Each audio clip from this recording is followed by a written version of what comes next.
નમસ્કાર વિદ્યાર્થી મિત્રો, મારું નામ છે જિનાલ દેસાઈ। અમે માનવ આંખ કૃતિ બનાવી છે, જેમાં પ્રથમ ભાગ છે પારદર્શક પટલ।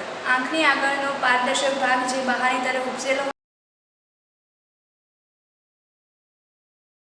તે ગોળાકાર અને પાતળું પારદર્શક અંદરપટ છે। પ્રકાશ આ પાતળી પારદર્શક અંદરપટ મારફતે આંખમાં પ્રવેશ કરે છે। કનેનિકા આઈરિસ પારદર્શક પટલના પાછળના ભાગે કનેનિકા નામની રચના જોવા મળે છે। તે ઘેરો સ્નાયુમય પડદો છે।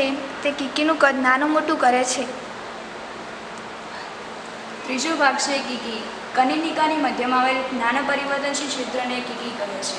પ્રકાશ કીકી દ્વારા આંખમાં પ્રવેશ કરે છે। કીકી પ્રકાશને નિયંત્રણ કરવાનું કાર્ય કરે છે। નેત્રમણી કનેનિકાની પાછળ નેત્રમણી આવે છે, જે બહિર્ગોળ લેન્સ છે। તે પારદર્શક, નરમ અને રેસામય ઝેરી જેવા પદાર્થનો પ્રોટીનનો બનેલો છે।